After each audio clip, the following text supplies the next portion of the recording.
Dear friends, the Chief of Staff of the National Endowment for the Arts, Raw Joy. Hello, everybody, and welcome to today's National Endowment for the Arts webinar, Introduction to the Arts Public Funding Ecosystem. As our nation climbs back from COVID-19, the purpose of today's session is to raise awareness about a range of public funding streams to support arts organizations and arts workers during this critical time. To help get things started today, I'm very pleased to introduce the dynamic and visionary new chair of the Arts Endowment. In January of this year, Dr. Maria Rosario Jackson was sworn in as the 13th chair of the National Endowment for the Arts. She's off to an amazing start, and I'm so energized about what her tenure will bring not just to our agency, but to our nation. To help kickstart today's program, I'm very pleased to turn it over to NEA Chair Maria Rosario Jackson. Chair Jackson, please take it away. Thank you, Ra. And good afternoon, everyone. I'm delighted to be with you today. I'm a woman with dark curly hair. I'm wearing a black top. My background is white with the NEA logo in the corner, and I use she and her pronouns. I appreciate your attendance here today. Some of you may be new to the National Endowment for the Arts. Others may have participated with us in the past through ARP or other programs. You all share one thing. All of you are making important contributions as arts and culture leaders in communities all around the country, and we are so grateful for your leadership. I believe you're all critically important players in arts ecosystems that make it possible for all people to lead artful lives and to benefit from the power of the arts. Your work is essential to advancing an inclusive understanding of creative expression, to embracing the vitality and important work at the intersection of arts and other fields, such as health, education, and community development, among others. And your work is essential to shaping the arrangements that we rely on to care for each other, what I think of as our civic infrastructure. The last 2 years have been challenging, to say the least. A pandemic, heightened racial reckoning, social and political polarization, global instability, environmental challenges, canceled seasons and exhibitions, temporary and then long-term closures wreak havoc in our sector. It has been and continues to be an extraordinary time, full of trials, but also full of evidence of strength and possibility. The pandemic helped arts and cultural organizations rethink, expand, and set up digital offerings to address the challenges of reaching the public, and offer telework options to telework eligible employees, among other ways of working.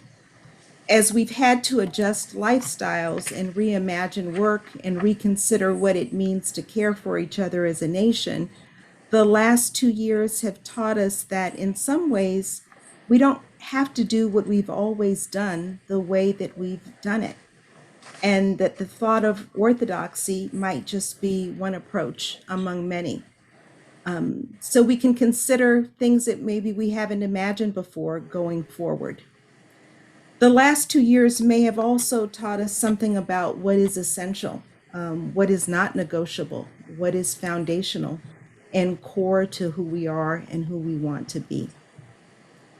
So as we step into a new season, the invitation, or perhaps the obligation, is to pause and consider where we must reframe, that is, attempt to see things differently, and retool, devise new or different ways of working in order to truly do the work of repair, the work of healing and mending, work that is so necessary to all of us reaching our full potential. All of this said, we know that people and organizations are still hurting, and we hope to be able to serve as a resource, especially in working with underserved communities and many organizations that haven't previously had a direct relationship with the Arts Endowment. I hope that you will see the Arts Endowment as a national resource, as a grant maker, a convener, a connector, a catalyst, a thought leader, and a partner in helping to build healthy arts ecosystems that benefit everyone. Again, I thank you for all that you do, and I'm grateful that you've joined us here today. Thank you. Wonderful. Thank you, Chair Jackson. And hello again, everyone. My name is Rod Joy. I use he, him pronouns, and I'm proud to serve as Chief of Staff at the National Endowment for the Arts. I'm a middle-aged man with curly black hair. I'm wearing a white button-up shirt with a blue sports coat. I'm sitting in front of a black virtual background with the NEA logo in the upper corner. Established by Congress in 1965, the National Endowment for the Arts is an independent federal agency that supports access to the arts in all 50 states, the District of Columbia, and the US territories. By advancing equitable opportunities for arts practice and participation, the Arts Endowment fosters and sustains an environment in which the arts benefit everyone in the United States.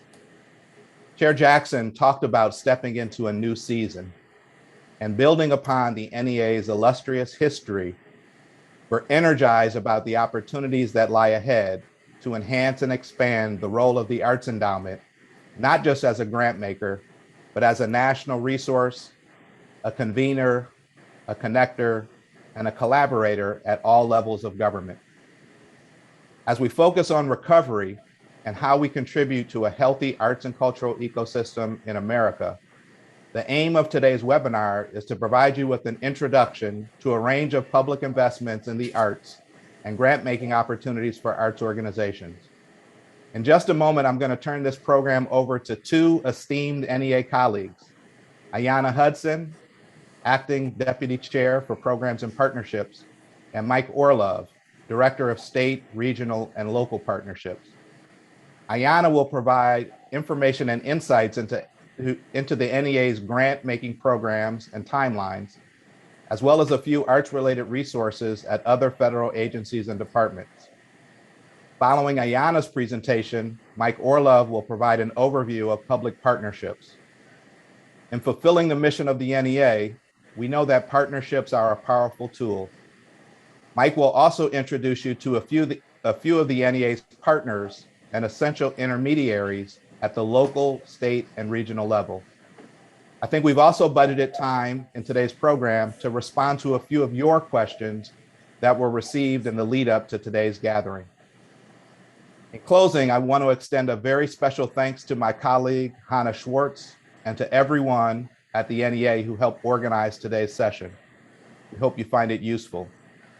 I want to say thank you to our partners and special guests for dedicating their time and providing invaluable perspectives. And most importantly, we would like to thank all of you. We're so appreciative of you being with us here today. Above all, we encourage you to view the Arts Endowment as a ready resource, not just today, but every day. I'm pleased now to turn it over to Ayanna Hudson, Acting Deputy Chair for Programs and Partnerships. Thank you all. Thank you, Ra. Thank you. I'm an African-American middle-aged woman with long black hair. I'm wearing a dark blue dress, black rimmed glasses, and dark red lipstick. I am so pleased to share with you an overview of public funding in the arts. Public funding is grant making supported by taxpayer dollars from a government agency. Now, in the United States, public funding system for the arts is comprised of opportunities at the federal level, the regional level, state, and local levels. And at the federal level, monies are appropriated by Congress for the National Endowment for the Arts, which is the designated arts agency for the US government. Now, by law, 60% of programmatic funds for the NEA provide close to 3,000 grants to arts and cultural organizations annually, funding opportunities for Americans to participate in every artistic discipline. The remaining 40% of funds are designated for regional arts organizations and state arts agencies who partner with the NEA in funding the arts. 6 regional arts organizations, each representing a geographic membership of states, assist the National Endowment for the Arts in distributing funds and programs nationally through touring and other activities that are responsive specifically to the needs of the region. Through partnerships with the 50 state arts agencies and the 6 U.S. jurisdictions, both federal funds and funds from state government address priorities identified at the state level and provide grants for artists, arts education, organizations, and communities. And finally, at the local level, local arts agencies, including arts councils or commissions, city or county departments, are funded by municipal governments in small and large communities all across the country.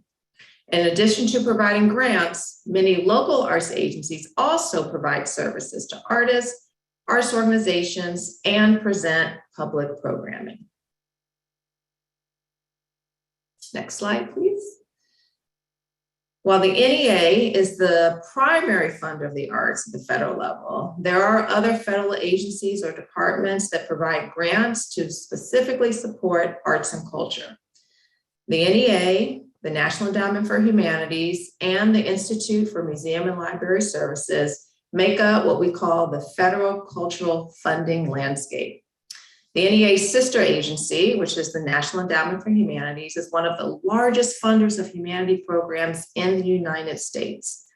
NEA grants go to cultural institutions such as museums, public television and radio stations, and to individual scholars. And the Institute for Museum and Library Services supports museums as well as libraries and related organizations through grant making. Now you can find more information on their websites or through grants.gov. And just a quick note that in addition to federal cultural agencies, there are resources to support arts and culture all across the federal government. So for example, the NEA works in partnership with the Department of Education, the National Science Foundation, and Housing and Urban Development, in addition to the Small Business Administration, General Services Administration, and the Department of State. Now, this is not an exhaustive list, but these federal agencies have opportunities for artists and cultural organizations that advance their agencies' distinct missions. So now I'm just going to talk very briefly about funding opportunities specifically through the National Endowment for the Arts. The NEA awards grants to eligible 501c nonprofit organizations, units of state or local government, education agencies, and federally recognized tribes through 4 grant programs, and all grants must be matched 1-to-1. The Challenge America Grant Program offers support primarily to small organizations for projects in all artistic disciplines, specifically to extend the reach of the arts to populations that are underserved. With an abbreviated application, a robust structure of technical assistance, and a set grant amount of $10,000, Challenge America really is a good entry point to federal funding. A second program, Grants for Arts Projects, provides support for small, mid-sized, and large organizations in all artistic disciplines, with matching grants that range from $10,000 to $100,000. Grants for Arts Projects really provide a comprehensive and expansive opportunities for all communities to participate in the arts. Funding supports project creation, presentation or exhibition, arts education, and services to the field. In addition, this funding program offers matching awards of up to $150,000 to designated local arts agencies specifically for subgranting. Through the Our Town Grant Program, the National Endowment for the Arts makes deep investments to strengthen communities by awarding a limited number of grants to all size organizations that leverage cross-sector partnerships to embed arts, culture, and design to address a range of local priorities, from health to public safety, from housing to transportation. Awards for these projects, also known as creative placemaking, range from $25,000 to $150,000. And finally, while Challenge America, Grants for Arts Projects, and Our Town fund arts projects happening in communities all across the country, funding for research, which ranges from $10,000 to $200,000, provides support for arts and cultural organizations and institutions of higher learning to fuel our understanding of the impact of the arts and the multiple ways that the arts contribute to non-arts sectors. And just a quick note now about timeline. So deadline for applications vary by grant program. I started my remarks with Challenge America, and remember, this is a good entry point to the agency. Challenge America has one annual deadline in April. Grants for Arts Projects has 2 deadlines each year. The upcoming deadline is in July. The next deadline will be in February 2023. Our town has one deadline in August, and this is the program that requires, a robust partnership with the local or tribal government. And applications for research awards are due in March of each year. All of this information is on the NEA website at arts.gov under the grants section. Please, please, please plan in advance to make sure that you are able to meet all the requirements for government system registrations and the NEA's application deadlines. That's really, really, really important. And I'm going to now just highlight this notion of, can you apply for more than one grant to the NEA? This is a question that we often get. So next slide, please. Generally speaking, organizations applying to the NEA are only able to submit one application per calendar year. So for example, if you apply to Challenge America, this means you cannot also apply to Grants for Arts Projects in the same year. Now, there are some exceptions to this rule, so please, please read the agency's guidelines carefully. And when in doubt, just ask our amazing discipline-based staff for guidance and for clarification. And with that, I'm going to thank you for your attention, and I'm going to now turn it over to my colleague, Mike Orlov, our Director of State, Regional and Local Partnerships and International. Thank you, Mike, take it away. Thank you, Ayanna. And warm welcome to all of our colleagues tuning into today's webinar. My name is Michael Orlov, and I'm the Director of State, Regional, and Local Partnerships and International Activities. I am a middle-aged white man with short brown hair, wearing a gray button-down shirt. I'm using a Zoom background that gives a very modern, chic apartment look. I use pronouns he, him, his, and I am coming to you from Washington, D.C. that sits on the ancestral lands of the Anacostans, Piscataway, and Pamunkey peoples. I know my colleagues covered a fair amount of ground thus far. I want to transition over to talk a little bit about our regional, state, and local partners. As you can see on this slide, 60% of the grant funding is administered through our competitive grant program, like you just heard about from Ayanna, Grants for Arts Projects, Challenge America, Our Town, and more. And our congressional statute provides that 40% of the Arts Endowment grant dollars be designated for the state arts agencies and regional arts organizations. While 60% of our grant funding reaches a multitude of communities around the country, our partnership with the state arts agencies and regional arts organizations allows the NEA to have a broader reach through the country. Next slide, please. The regional arts organizations, or RAOs, are private, non-profit entities created by state arts leaders in the mid-1970s to facilitate the exchange of artists across state borders. Over time, RAOs have evolved to play a major role in strengthening the effectiveness and efficiency of the U.S. arts infrastructure. They draw on their ability to cultivate public and private resources, work collaboratively across state, national, and international borders, and deliver programming across all arts disciplines. In fiscal year 2021, the National Endowment for the Arts distributed close to $10 million to the 6 regional arts organizations, and that is not including the additional funds allocated for the American Rescue Plan. As you can see on the screen, there are 6 regional arts organizations, and I will run through them quickly, but you can find out more about the RAOs by clicking on the link provided in the chat. New England Foundation for the Arts, Mid-Atlantic Arts, South Arts, Arts Midwest, Mid-America Arts Alliance, and the Western State Arts Federation. There are a number of commonalities between the regional arts organizations and the state arts agencies.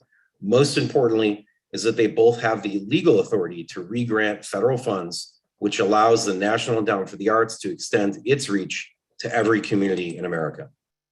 The regional arts organizations also work quite closely together on national projects, and it has been a real pleasure to see this group work collaboratively on so many important initiatives. So I'd like to pause here and hand the mic over to one of the aforementioned regional arts organizations, Arts Midwest. Tori Allen is president and CEO of Arts Midwest, and will be taking a couple minutes to share all the great work and opportunities at his organization. Tori, the floor is yours. Thank you very much, Michael, and really good to be here with you folks today. I'm a male, I'm bald, I'm wearing a light blue shirt and a dark blue sweater, and I'm coming to you from a conference room with a white background in the city of Detroit, although Minneapolis is my home base, and I use the he, him pronouns. As Michael mentioned, I'm the president and CEO of Arts Midwest. Our 9-state coverage area includes North Dakota, South Dakota, Michigan, Illinois, Iowa, Wisconsin, Minnesota, Indiana, and Ohio. With the Endowment as our mothership, each regional arts organization manages a portfolio of relationships with public and private, national, regional, and local funding and program partners. For example, 2 of the flagship programs Arts Midwest operates in partnership with the Endowment are the NEA Big Read and Shakespeare in American Communities.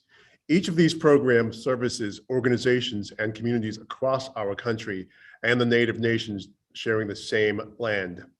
In fact, each USREO has its own unique yet strong relationship with the Endowment that is often augmented by private funders or inspires them to fund separate initiatives.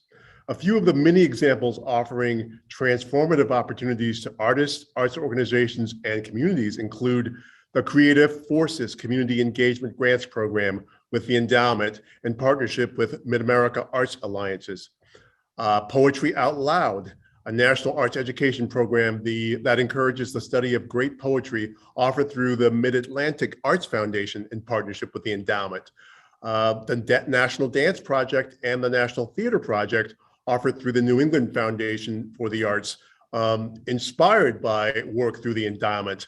Arts Ready, this is South Arts emergency preparedness and business continuity planning tool for arts organizations across the nation. South Arts also offers Jazz Road, which is a national initiative led in partnership with the 5 other RAOs, and it is funded by private funders, and it too was inspired by work that was developed through the NEA. And among a host of impactful programs, WestStaff, our Western partner, is currently in an exploratory phase around nationalizing its Emerging Leaders of Color program. And these are just a few highlights of the activity. There's much, much more, including the work that we do closely with the states in our region to support their work and help them coordinate the communications and connectivity among them. I encourage you to explore each organization's website to learn more, and feel free to reach out to them with questions. This coming year marks the 50th anniversary of the launch of the USREOs. We all have different start years, with ages ranging between 37 and 50, but we're going to be uniting to celebrate this pivotal moment in our collective history and our role in our nation's arts ecosystem. This time also marks a period of unprecedented togetherness and collegialism. We've spent the last year discussing and exploring ways to leverage our shared impact to do more for artists, more for arts organizations, more for communities, more to carry forward the vision and goals of Chair Jackson and the Endowment in service to this nation. So stay tuned, and we'll be announcing the good news later this year. Thank you. Thank you so much, Tori. So many good takeaways that you mentioned, but I'll stress, please visit their website and all the RAO's websites to learn more about their great work and the opportunities that exist, as there are many. And Tori certainly ran through a bunch of them. So thank you again, Tori. So I'd like to transition over to the state arts agencies and take a moment to frame their work and significance in the national arts ecosystem. Like the REOs, the state arts agencies were created more than 50 years ago by legislatures and governors to ensure that there are no barriers to cultural participation. The National Endowment for the Arts played a role in their creation, as well as has encouraged expansion of the state arts agencies since the mid-1960s. Today, agencies exist in all 50 states and 6 US jurisdictions. Each agency as a unit of state government is funded through state appropriations and other sources of state funds. And important to remember that each state arts agency and regional arts organization must match our agency's funding on at least a one-to-one basis. The Arts Endowment funds SEAs and again, REOs in the form of annual grants called partnership agreements, reflecting the fact that the work of the endowment and the states and regions extends beyond that of the typical grantee-grantor relationship. We share policy priorities in areas such as arts education, reaching underserved communities, preserving cultures, community development, growth and stability of arts organizations, increasing access to the arts for all citizens, and much more. And we work with our SAA and REO partners to implement key national initiatives that Tori mentioned, such as Poetry Out Loud, The Big Read, and US Artists International, to name just a few. To qualify for partnership agreement support, the SAAs are required by our enabling legislation to conduct public cultural planning and develop long-range strategic plans that respond to the needs identified from a broad cross-section of their citizenry and partners, like many of you on this call. These plans help to cultivate a strong statewide arts infrastructure and position the arts in a wide-ranging set of public policy areas, such as cultural tourism, community revitalization, economic development, education, and much more. They submit those plans along with a related application narrative to be evaluated by expert readers. Partnership agreement funding supports the SAAs to carry out their endowment approved, locally developed strategic plans in the manner most appropriate, efficient, and responsive for each state and region. The National Endowment for the Arts distributed close to $49 million to the SAAs in fiscal year 2021. And again, this number is not reflective of the additional monies allocated for the American Rescue Plan. And we are grateful to have our partners, NASA, the National Assembly of State Arts Agencies, which is the professional association of the nation's 56 state and jurisdictional arts agencies. NASA is a national, not-for-profit, nonpartisan organization that champions public support for the arts in America. Together, NASA and the state arts agencies advance the arts as an essential ingredient in the well-being and prosperity of our nation's individuals, communities, and families. So with some basic information about the state arts agency world, I'd like for us to travel down to Raleigh, North Carolina, to have a quick chat with our friends at the North Carolina Arts Council and the Director of Operations, Vicky Vitiello. Vicky, the floor is yours. Thank you, Michael. Good afternoon, everyone. My name is Vicky Vitiello, and I'm the Director of Operations for the North Carolina Arts Council. I am a white woman, early 50s, with shoulder-length reddish-brown hair, and I am wearing one of my favorite blue sweaters today. In my part of the presentation, unlike Tori's presentation, I'm not going to try to give you 56 little spotlights. Instead, I'm going to do a super fast case study of a state arts agency for you. Just please bear in mind, just as every state is different, every state arts agency is different. The North Carolina Arts Council is one of the larger ones. We have 26 staff positions, and we contract with 50 teaching fellows for our A+ schools program as well. Typically, our budget is about $10 million a year, most of which comes from an annual appropriation from the General Assembly. And while we provide leadership in many ways beyond grant making, we are gathered here today to talk about money, so I thought I'd jump straight to that. Traditionally, for many, many years now, our grants have fallen into 3 primary buckets. Number 1 is grassroots, 2, operating support, and 3, project support. Grassroots grants are kind of unique to North Carolina.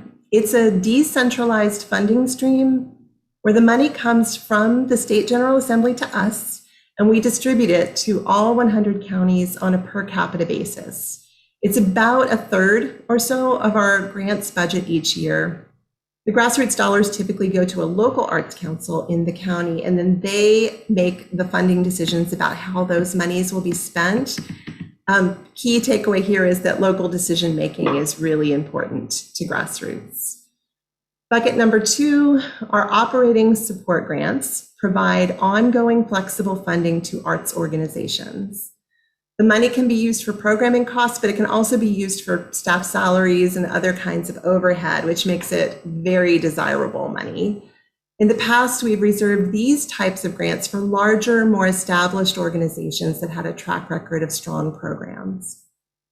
And then we had a slew of project grant categories that would fund one-time projects in various priority areas, such as things we've already heard a little bit about: arts and education, folk and traditional arts, creative placemaking, arts and healthcare, that type of thing. And so what I've just described was the before times. And like everyone else, our work and our processes, and many of our underlying assumptions about our work and our processes, were changed by the pandemic. For the past 2 years, all of our resources have been focused on 2 fundamental goals. Number 1, to sustain the arts sector that we've nurtured for over 50 decades. No, not over 50 decades, over 50 years. And to open our doors to new partners in the arts that may not have benefited from the support in the past. Additionally, we redirected our grant dollars to be flexible funding whenever we possibly could, because projects didn't make a whole lot of sense to us with the world being upside down as it was. We were incredibly lucky that additional grant money started to come into the North Carolina Arts Council through the federal relief and recovery funds. In the summer of 2020, CARES money came to us from the National Endowment for the Arts, also from South Arts, which is our regional, and also from the State General Assembly. A year later, the NEA provided us with ARPA funds. We pushed that money out as quickly as we could to the field. And now we are currently in the process of finalizing the spending plan for an additional $15 million in ARPA money provided to us by the state. We have been hustling to get these resources out. And in truth, we are still in the thick of it. We are still very much in pandemic response mode. So I hesitate to predict exactly what we might look like in the coming years.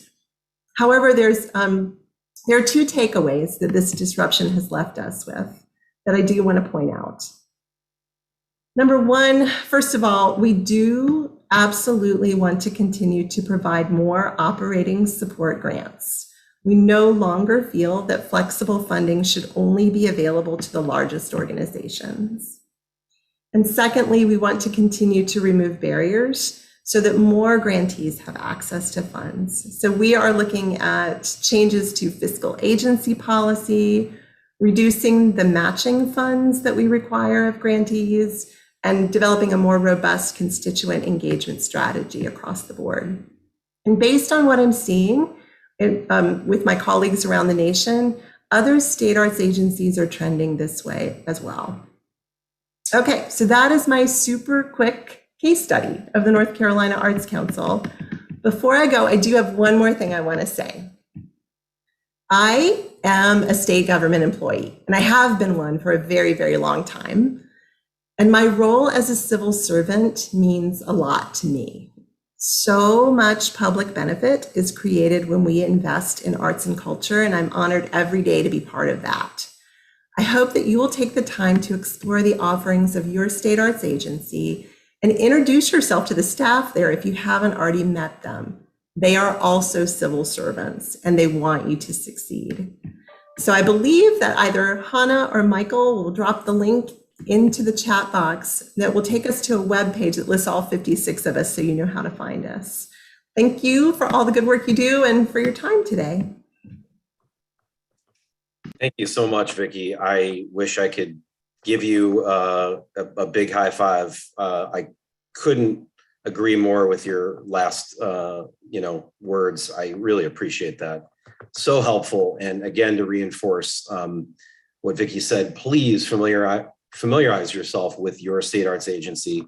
They're all just as awesome as Vicky is. Reach out and discover more about what is happening in your state and the grant opportunities that might be available. North Carolina, and Vicky is one of many excellent examples. So thanks again, Vicky. Finally, we want to spend a couple minutes talking about the local arts agencies. The structure of local arts agencies varies depending on the specifics of each community. Some are very clearly established as cultural affairs departments within the city or county. Others are set up as separate nonprofit organizations. Some are staffed and have access to dedicated revenue streams, and others might be founded and led by volunteers. In addition to the obvious local arts agencies, we also support creative and cultural districts that are doing the same public-facing work for a very targeted geographic area. And because we know that cities and counties may invest in the arts first through other offices, like economic development or planning, we also include non-arts departments of government doing arts programming as local arts agencies. What locals have mastered as a field, though, is the ability to work at a speed and with a nimbleness that allows them to really be innovators in publicly funded arts services.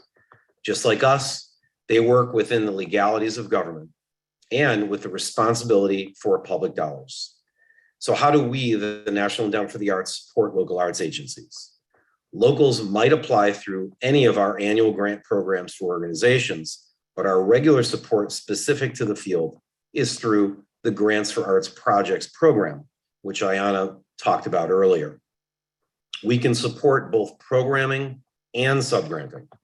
Funds for programming pretty much support the full breadth of work being done by locals with grants of $10,000 to $100,000. We support public projects and festivals and performances. We fund art residencies managed by locals and cultural planning and professional development, to name just a few. And then subgranting grants for up to $150,000 are available for locals as well. Now I'll switch for a minute to talk about relief funding for locals, because like the states and regions, local arts agencies can re-grant federal funds. With the American Rescue Plan money, we were grateful to be able to provide more than $20 million in support to 66 locals all across the country. And we've been pleased to see the reach of those dollars, with individual local arts agencies in many cases extending their reach to multi-county and even multi-state service areas. So I think this is a good place to stop, since one of those 66 local arts agencies that received ARP subgranting money is the Arts Foundation for Tucson and Southern Arizona. So now leaving Raleigh, North Carolina and transporting us to sunny Tucson so we can spend a little time with Adriana Gallego, who serves as the executive director. Adriana.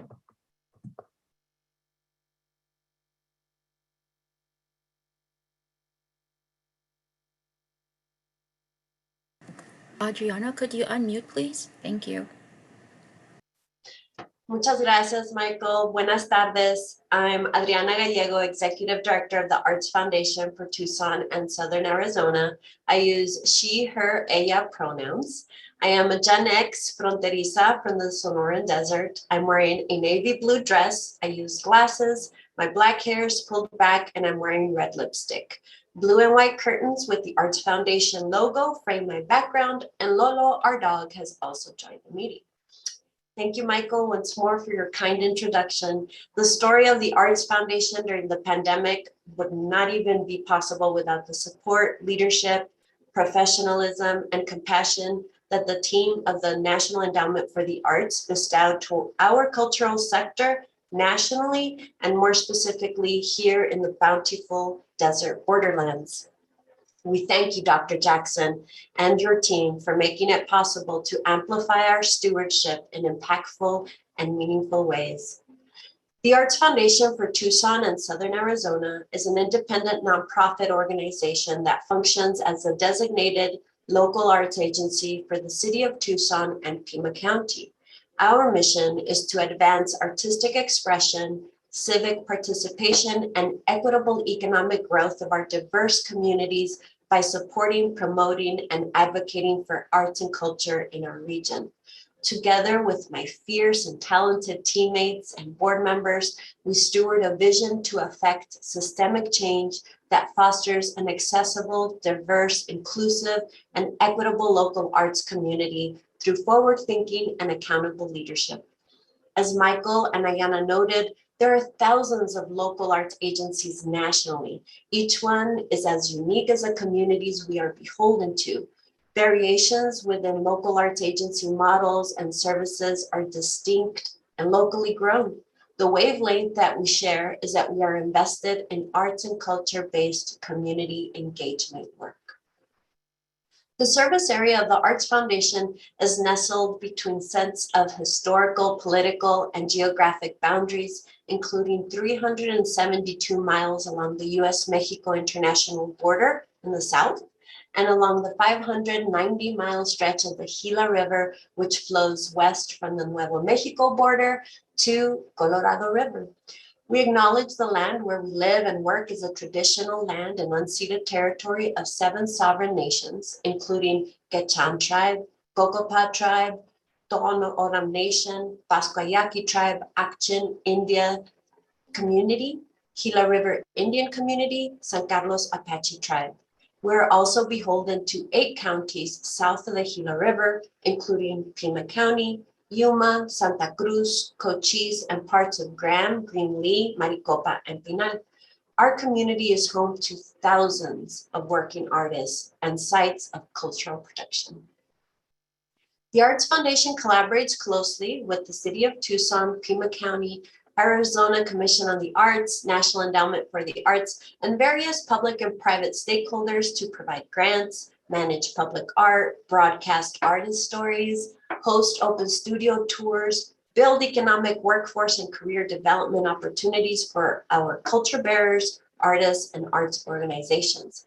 This robust suite of programs continues to direct critical and equitable assets into communities across the rural, metro, and tribal nations to rebuild the arts economy, catalyze artistic events, augment visibility, and reignite tourism. Early on in the pandemic, our local and national partners made it possible for the Arts Foundation to reach the full breadth of our service area for the first time in our history. In fiscal year 2021, our new team distributed 500 grants totaling $2.2 million to artists, culture bearers, youth, collectives, and organizations, reaching 66% first-time applicants and grantees, 75% BIPOC artist grantees in 5 counties, 3 native sovereign nations, 14 rural and border towns, 5 Pima County districts, 6 Tucson wards, and 3 U.S. congressional districts. Lifting real and perceived barriers to opportunities was a course correction we saw take place nationally within local arts agencies. In 2020, together with the Arizona Commission on the Arts, we inaugurated the Arizona Creative Flowers Cohort, a program that was imagined into being by Unlock Creative founder Ashley Walden Davis in Georgia. We reinvented the business model for open studio tours as an all-service hybrid virtual marketplace with workshops. Well, internally, we were rebuilding the public art program through contemporary best practices and an equity lens. Looking towards the near future, the Arts Foundation will steward NEA rescue funds to complement year 3 of a 3-year initiative to equitably rebuild arts economies in the borderlands and strengthen civic participation. This grant portfolio will invest $450,000 into Southern Arizona's arts economy to restore and create jobs and to incentivize arts and civic engagement. We are also excited to begin our partnership with Pima County Health Department and City of Tucson Housing and Community Development to support community well-being. Direct investments in the creative cognitive labor of the artist is a trend we see taking hold nationally among local arts agencies. Our friends at Oakland's Cultural Affairs Commission are launching a program called Creative Economies of Belonging, which is a jobs program for arts and civic engagement types of activities, focusing on work that creates social cohesion. Similarly, the Arts Commission in Toledo, Ohio, is known for their Young Artists at Work program, offering paid summer apprenticeships to area teens to learn creative skills and job skills alike, and to connect to community through the creation of public art and saleable works. Speaking of public art, my neighbors at the Phoenix Office of Arts and Culture and Scottsdale Public Art and the City of Tempe Public Art programs each provide distinct entry points for artists in various stages of their careers to contribute to permanent and temporary works of art. In rural communities like Douglas, Arizona, we see Border Arts Corridor serving their dual border communities by creating art installations, workshops, binational art walks, and programming for families on both sides of the border. In light of the seismic shifts we are experiencing and the systemic inequities being revealed for what they are, the Arts Foundation staff, board, and volunteers set us on a course to be more responsive, transparent, equitable, and accountable to the communities we are beholden to. The work we have set into motion is not done. It is the beginning of a work in progress, and it will take collective input, trust, action, and imagination to rebuild the future that our shared communities deserve. The story above is not a story about the Arts Foundation alone. The nature of our role is that we get to invest in and broadcast all the nuanced ways and vibrant ways our artistic communities are flexing their creative cognitive labor to reinvent occasions for joy, mourning, engagement, and inspiration in spite of insurmountable odds. The takeaway today is that there is a local arts agency near you. They are eager to connect with you. We invite you to stay in touch with us, en español and inglés, to co-author the terms of our future together. Muchas gracias. Amazing. Thank you so much, Adriana. The Arts Foundation for Tucson and Southern Arizona is doing such great work for their region under your leadership. And you're so generous to lift up examples from your local arts agency colleagues around the country. And Adriana's right, there are so many local arts agencies doing innovative and interesting work around the country. So please take some time to get to know your local arts agency. You'll find generous, innovative, and inspiring people like Adriana, like Vicky, like Tori. So thank you all very much. We're going to spend the remaining time covering some of the questions that came in through the registration. Questions are not being fielded live, however. We received a number of excellent questions in advance and going to address some of the recurring questions that came in. And of course, if we didn't respond to one of your questions, please feel free to reach us by email and we'll do our best to respond. So the very first question, as a small organization in a small rural community, what strategies can I use to be the most competitive? And that's a real excellent question and something we hear from prospective applicants all the time.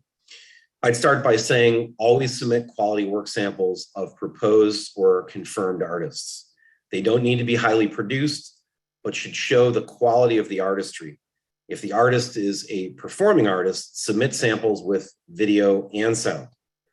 Be clear about your goals. When appropriate, involve partners in your project, such as other community organizations, libraries, schools, local leaders, etc. Ensure your application aligns with the review criteria. This is a really important point. Carefully read the application review criteria so you better understand how the application and project will be evaluated, and ensure there's enough information provided in your narrative and work samples for reviewers to evaluate. It is a common mistake or the applicant is not clearly providing substantial information and project specifics, which can result in a lower evaluation compared to applicants that provide comprehensive details. And perhaps a couple final thoughts: demonstrate there is interest and need, highlight an engaged constituency who will support and benefit from the project. And lastly, don't forget to include biographies of engaged project leaders. Show their experience in carrying out the project. Lastly, please remember that our panelists reviewing the application change each deadline and are comprised of people just like the folks on this webinar. Your application is your ability to communicate with this group of panelists.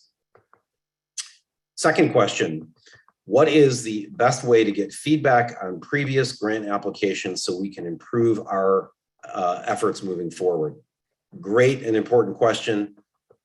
Please respond to the email address in the notification letter and request a time for feedback call during your allotted time frame. It's really that easy. I would suggest doing it sooner rather than later, as there is a high demand for panel feedback, and you will find the team at the NEA to be incredibly friendly and anxious to connect. So we look forward to hearing from you. Third question: what are some strategies arts organizations use to come up with the required cost share match? Another excellent and frequent question. Staff time for work on projects, including salaries and fringe benefits, can count towards the match. Include in-kind contributions from third-party sources as part of your match. Examples of specific or common in-kind contributions could be donated venues, event spaces, use of facilities, donated advertising or marketing services, donated or loaned equipment and materials related to the project, volunteer time, and more. Make sure to also note all of these items on the cost side as well. And documentation and record keeping must be maintained for all in-kind contributions. And our last question that we have time for is the fourth question, which is: are arts projects by non-arts organizations eligible for public arts funding? Another great question, and the answer is yes. Some examples might include a Boys and Girls Club, a Parks Department in a city, Health Department, Justice Department, Senior Citizen Centers, and more. What's important in these cases is to show a track record or previous programming in the arts to demonstrate eligibility, experience, and likelihood of success in carrying out an arts project. Of course, include and compensate artists in all of your projects. Please note that applicants must meet eligibility criteria, which is being a nonprofit 501c3 status, or units of state or local government or federally recognized tribes, and at least 3 years of arts programmatic history. So as we're getting close to the end of the webinar, we're going to conclude the questions and answers. And again, if we did not get to your question, feel free to reach out and we'll do our best to respond. As we end today's session, I want to take a moment to thank all of you for taking time out of your day to learn more about the public arts funding ecosystem. Also, gratitude to all of our speakers today, especially Tori Allen, Vicky, Vitiello, and Adriana, Gallego, along with my fantastic NEA colleagues. And lastly, you'll be receiving a resource one-pager from us that captures many of the links referenced in today's webinar. We will also include a brief survey about today's event if you have a moment to share your thoughts with us. We hope this was a helpful guide for all of you who are seeking public funding opportunities, and encourage you to explore all, and I emphasize all, opportunities at the federal, regional, state, and local levels. Of course, please continue to consider the National Endowment for the Arts a resource as you navigate through this information that was presented today. And wishing you all a wonderful remainder of your day and week. And thank you again for joining us.